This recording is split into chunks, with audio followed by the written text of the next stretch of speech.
In this country, there are 4 million Muslims, and that number is growing fast. NGOs, charities, philanthropists, social activists, politicians, media, journalists, and so much more. And the purpose of the Muslim Impact Forum is how do we bring these people, how do we bring that talent together to say, here's the challenges we face and humanity faces. If we can strategically align our skills, our talent, to try and self-organize Muslims, to represent ourselves better, to use our resources better, and to influence the countries that we live in. A plot to install Islam at the highest levels of all parts of the British government and deep state is hiding in plain sight. And the regime media is just too scared to talk about it, so I will. And by the way, I've got to be clear, this isn't a phenomenon contained simply to the left of politics, with Humza Yousaf's Muslim recruitment drive for Reform UK part of the disturbing push to try and ensure that Britain does not end up as a Christian country. The launch of the Muslim Impact Forum is one of the most significant political events in recent British history. But no MSM journalist will talk about it unless it is in the most glowing of terms. But what was unveiled at this event by Javad Khan, a Westminster swamp figure who has an OBE and authored the UK government's 2020 review on making smoking obsolete, was genuinely chilling. Khan admitted we are now at a tipping point and the Muslim strategy is to enforce change. I would say hand on heart now that we are at a tipping point in this country, and it's reflected in other countries as well, where we either try and do something different to try and self-organize Muslims, to represent ourselves better, to use our resources better, and to influence the countries that we live in better than we have done already.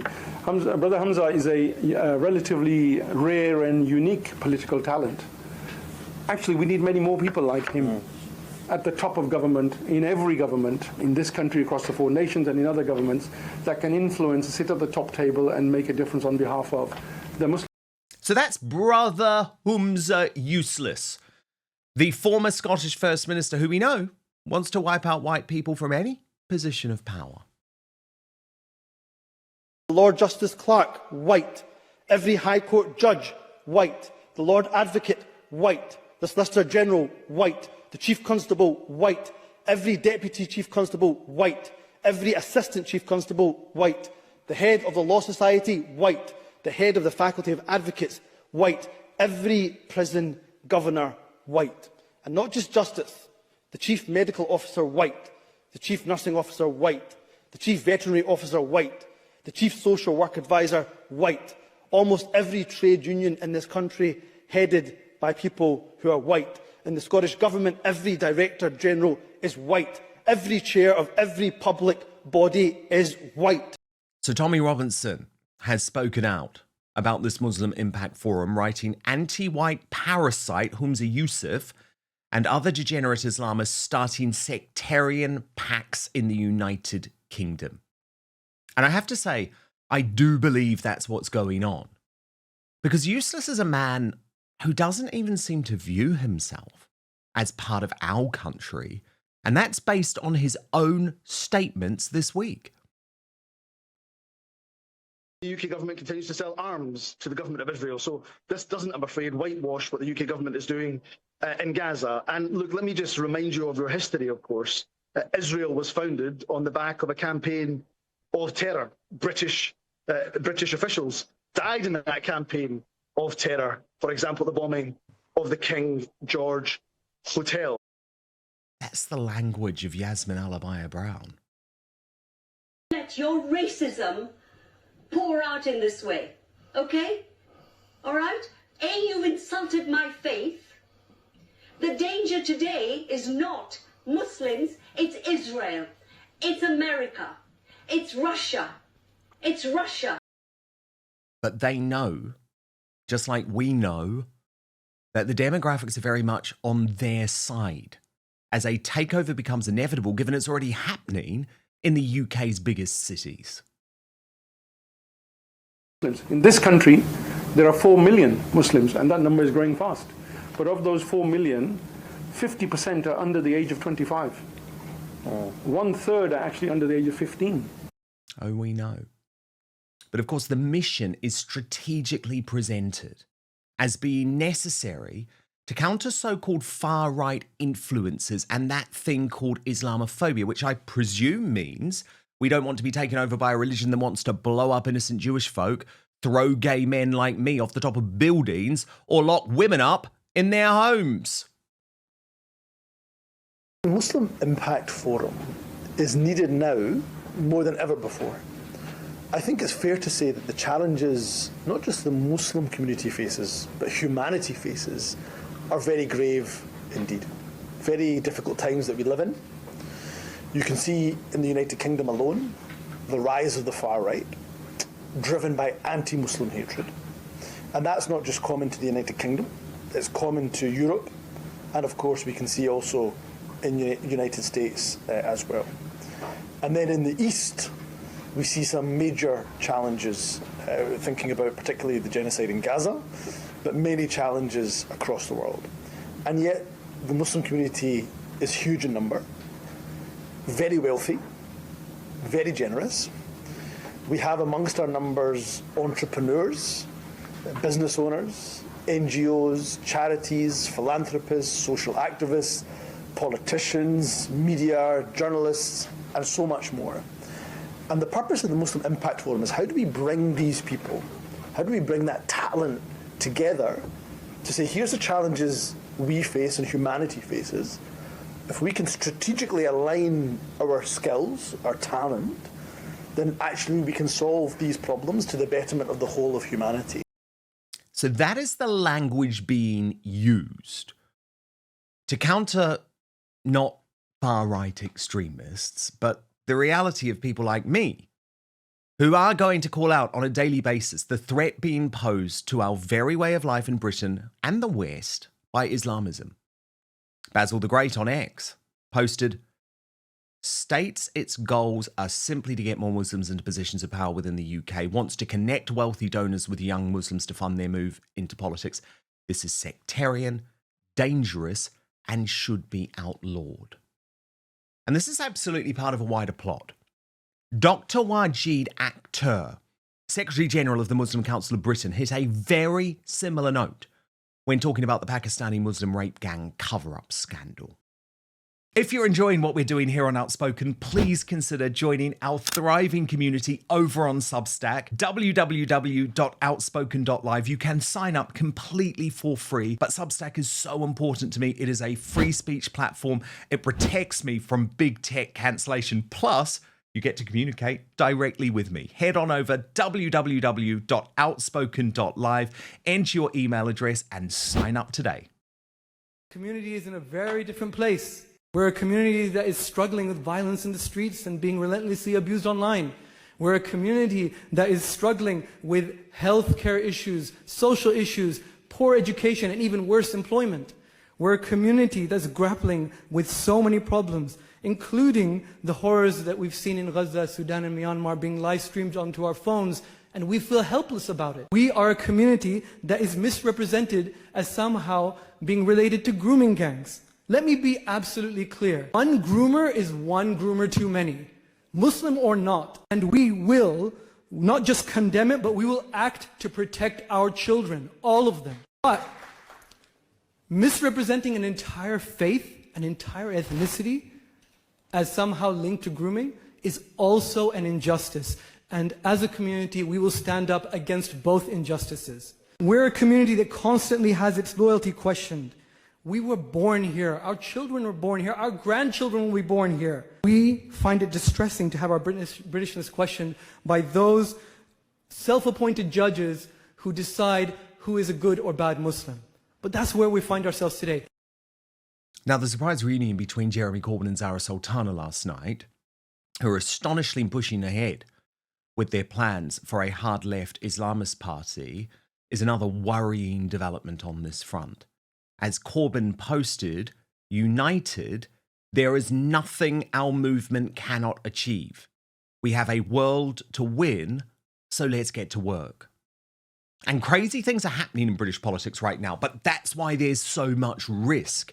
Because even Labour now freaking out about the smashing of the two-party system, which is absolutely deserved, by the way, with Stephen Edgington noting that it's very telling that a former Labour leader in Neil Kinnock wishes the Tories survive. Watch. Tell you what, I'm the last bloke in the world to make an appeal to the Tories.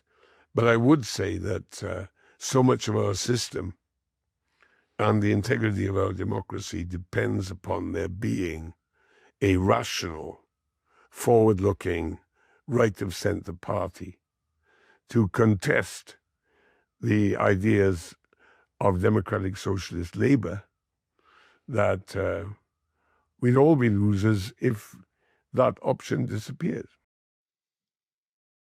Now, it is really worth thinking about the launch of the Muslim Impact Council and what it means.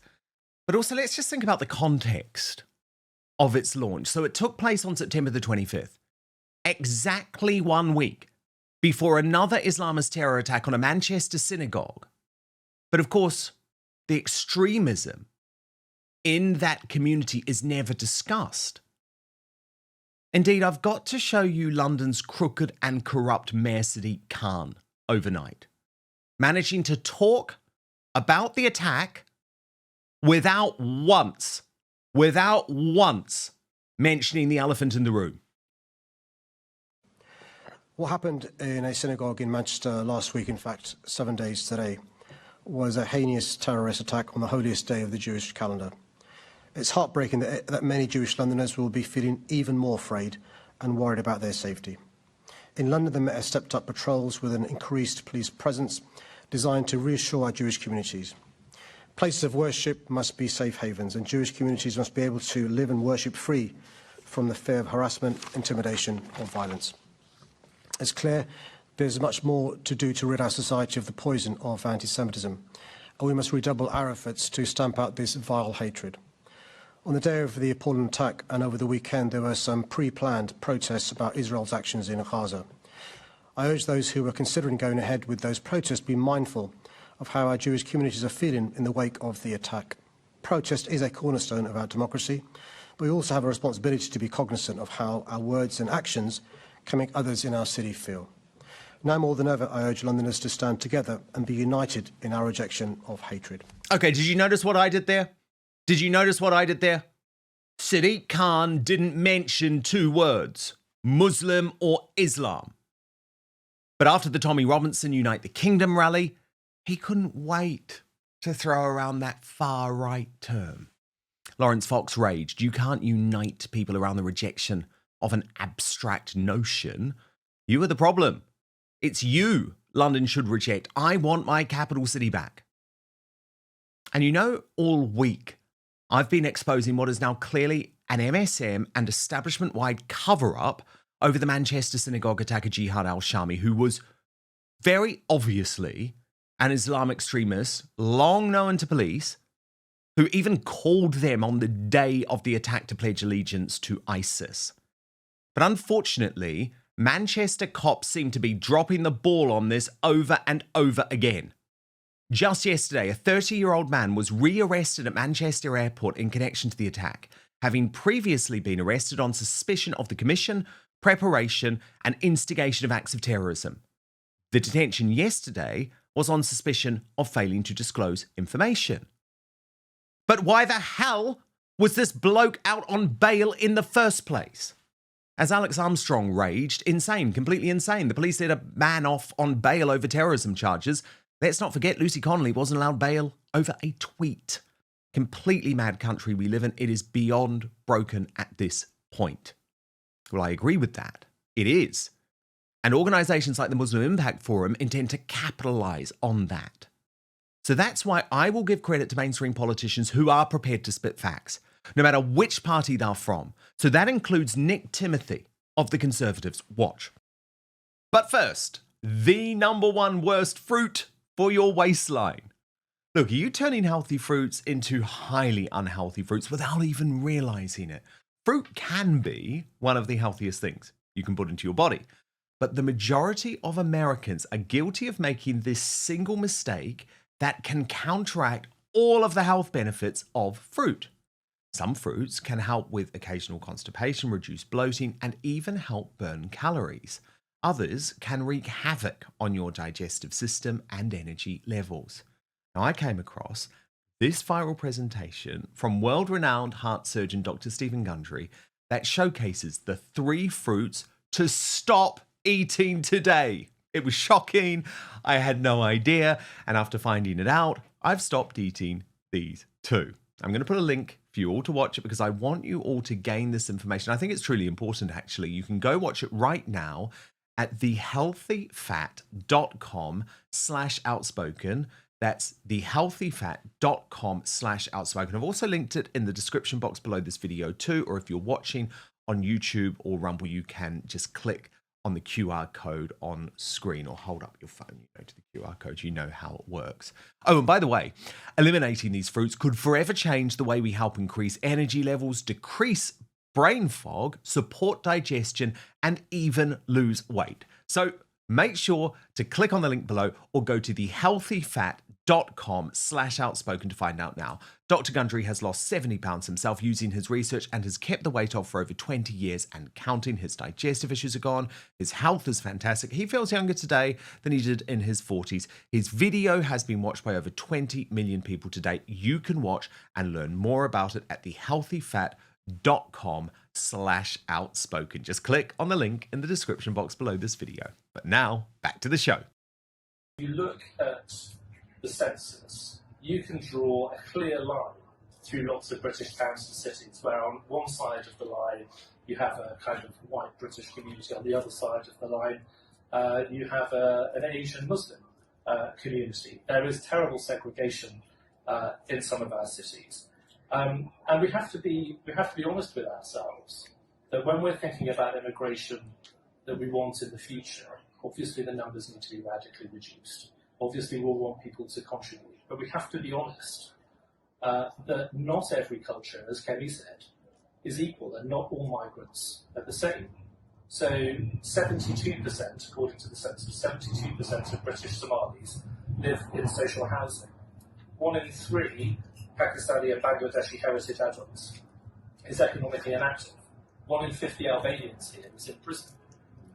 We have to be honest about these statistics and this evidence base if we're going to inform our policy and make sure that it's right for us in the future. And that, in the end, is the essence of the debate about immigration policy. It has to be right for this country and the people who live in this country. All of that is before you get to the anti-white racism, which is now so accepted. In modern Britain, it's become commonplace throughout the Westminster swamp and regime media. White and British, and you live in the UK, and you feel like the UK is becoming an anti-white country, you're not wrong. If you're a teacher in Wales, you get paid £5,000 less a year if you're white. Any other ethnicity and they'll pay you more. The 4th biggest police force in the UK banned white people from hiring. The biggest bank in Europe funded £2 million to 30 Oxford scholarships, and guess what are the qualifications to make it in? The biggest broadcasting platform in Europe banned white people from applying for a trainee role. Not 1, but 2 members of the Scottish government stood up in front of Parliament and complained about how there was too many white people in and about every role and job and position, even when there's 17 times the amount of people of colour in UK Parliament today than there was in 1987. The UK police force has spent 15 million trying to lower the number of white people they employ. The Royal Air Force got their emails leaked in which applicants were described as useless white males. God forbid they would have replaced the word white with anything else. Not to mention the despicable two-tier justice, which is now consistently belted out to white working class men in particular, spelled out brilliantly here actually by Reform UK's Darren Grimes. Never guess who got more time in jail. Was it A, the illegal migrant who sexually assaulted a child, or was it B, the locals who protested about it? Ding, ding, ding! The locals Of course it was. 3 men in Epping have just been jailed over a protest outside of a migrant hotel. Dean Smith got 1 year, 10 months. Martin Pegram, 2 years, 2 months. Stuart Williams, 2 years, 4 months. Their crime was being furious about a recently arrived asylum seeker that attacked a child. And I repeat, he got 1 year in prison for it. The judge, Jamie Sawyer, said this. I am satisfied that this was racially motivated, at least in part, and that you wished for the asylum seekers to be removed from the area. He told them you didn't wait for due process, you wanted to take matters in your own hands. Now look, I believe in due process, I believe in a right to a fair trial. But what about the due process that actually failed that little girl? Essex police even escorted 50 Stand Up to Racism activists right into the middle of local residents to stir the pot, then blamed the locals when it all kicked off. Not a single officer has been disciplined for that, which was a wanton act of reckless vandalism when it comes to societal cohesion. And here's the kicker. A Labour-run council has even passed a motion branding the Pink Ladies, that was the group of mums and grandmas who protested peacefully about the same hotel, as far right. Ordinary women demonised for wanting their daughters to be safe. The migrant gets leniency. The locals get a hard slog in prison. And Labour smears the people that they're meant to serve. This isn't justice. This is madness. I think this is a sure sign of broken Britain under two-tier Keir. But perhaps the biggest worry in all of this madness is that we have a compliant and cut MSM who day in, day out just pretend that none of this is going on. As the brilliant women's rights campaigner Sharon Davies pointed out, really eloquently actually, the thing I find the most repugnant about our legacy media, one side gets hounded day in, day out for wallpaper and cake, yet the other side can sell us out to China, waste huge amounts of taxpayers' money, ignore vile grooming gangs, not implement Supreme Court law, lie about phones, rent, and not pay the correct taxes on houses. The list goes on and on. It's all still okay. How on earth did we get here with such terrible integrity in the MSM journalism? Thank goodness for the online world and a few good newspapers and new news sources. Is it so impossible to just want truth and transparency from news for all sides equally? Well, I say chance would be a fine thing, Sharon. Now, the superstar panel. And it is brilliant to have making his Outspoken debut, Nathan King, and back with us, host of If This Is True on YouTube, Bernie Spofford. So, Bernie, look, they're hiding in plain sight, aren't they? I mean, the launch of the Muslim Impact Forum, I think, was a huge moment because they're making it quite clear that they want power and demography, Bernie, is on their side. And you know what, Dan? This whole thing goes back to probably the early 2000s when multiculturalism became a policy under Blair. And the assumption was that migrants coming in would eventually integrate into our culture, which is patronizing and racist in itself, right? We're so sophisticated that they'll just bow down and do what we want them to do. But in Islam, there is no split between religion and state, unlike the UK's secular system. So this multicultural harmony thing has ended up being fragmented into communities. And what I'm minded of thinking is that by the early 2000s, we'd kind of killed God off. In the West, God was uncool, old-fashioned. We didn't do it anymore, right? And when people talk to me now about far right, all I see is, do you mean God? Do you mean Christian? Do you mean the 10 commandments that we kind of build our society on? Because you want to build something different. And if you look at what we did right back then, we had the Race Relations Amendment Act in 2000, which forced public bodies to serve groups. We then had the Public Sector Equality Duty Act, and that expanded into religion and belief, embedding Islamic groups into all of those public areas, which then with the Arbitration Act allowed private and civil religious tribunals like Sharia courts. And the result of all of this has been parallel lives where the Christian God doesn't mean anything anymore. And because their God is their state, they win. And that is how they are trying to beat us in this legal grey zone where halal can't be challenged because it's their religion. Faith exemptions can't be challenged because it's their religion. And now we've got Islamophobia debates, right? So they can get away with all of this because we embedded the law. It's our own fault. And it's probably too late. But I do want to say... I do want to say, though, that if you really want to fight back, and I'm saying this to everybody out there, if you want to fight back, actually the only thing under the law you can fight back with is God, because it's the only thing you're protected against, right? The only thing. So if you want to live in the Britain that you thought was your Britain, based on those 10 commandments, which are pretty sensible, basically, then that's what you should start talking about. Exactly. Lean into Christianity.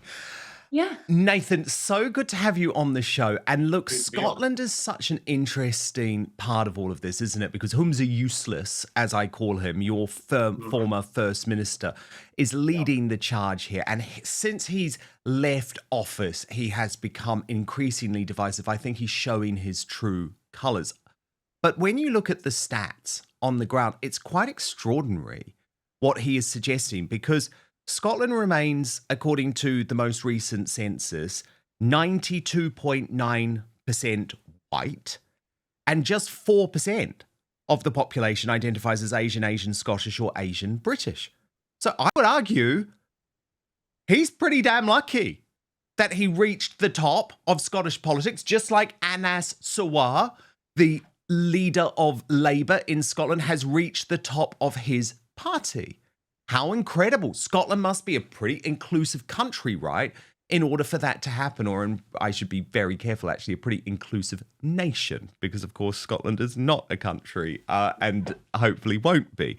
But you know what I'm saying, Nathan? Like, how on earth can he suggest that he hasn't achieved a huge amount of power already? But it's not enough. It's not enough, because look at what he's saying. Actually, he wants to take over.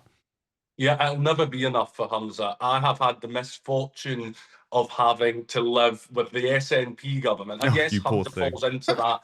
But John Swinney is just as bad. I heard John Swinney the other day at a Jewish commemoration, and the first thing that came out of his mouth was about Palestine. And I thought, how out of touch are the SNP? And Humza falls into that. Humza's quite simply a racist. He's quite open about it. He doesn't hide it. And now they've got that clip of him, and it exposes him for what he truly is. But I think anyone in Scotland knew what he was for years. And Anas Sarwar falls into that category as well. I think for me, Humza said that the Muslim Impact Forum is very much needed now more than ever. I think personally, I look at it and I think this is why we need to support Israel now more than ever. And I know maybe that's a stretch for some people, but I think Israel are on the front line here, and they are defending all of us in the West from terror, and from...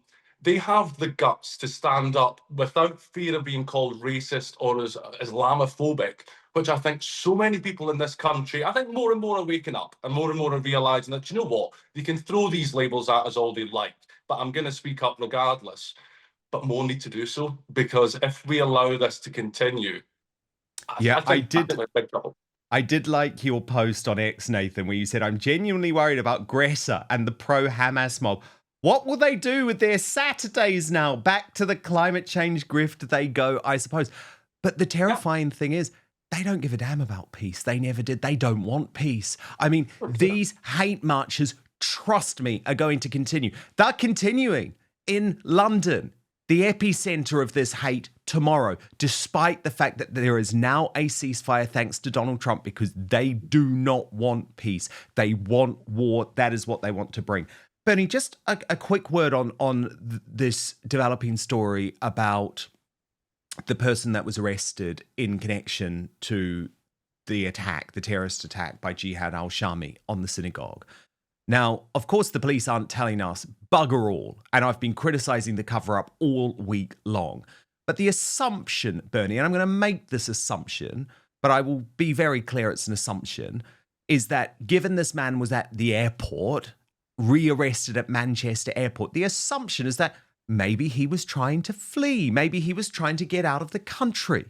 And when you think about the fact, Bernie, that Lucy Connolly was not allowed out on remand for a post on X, is it not extraordinary that anyone arrested in connection to this terror attack and still under suspicion is walking free on the streets?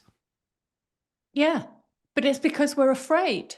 We're completely afraid. The authorities are afraid. Everybody is afraid of a huge uprising from either side.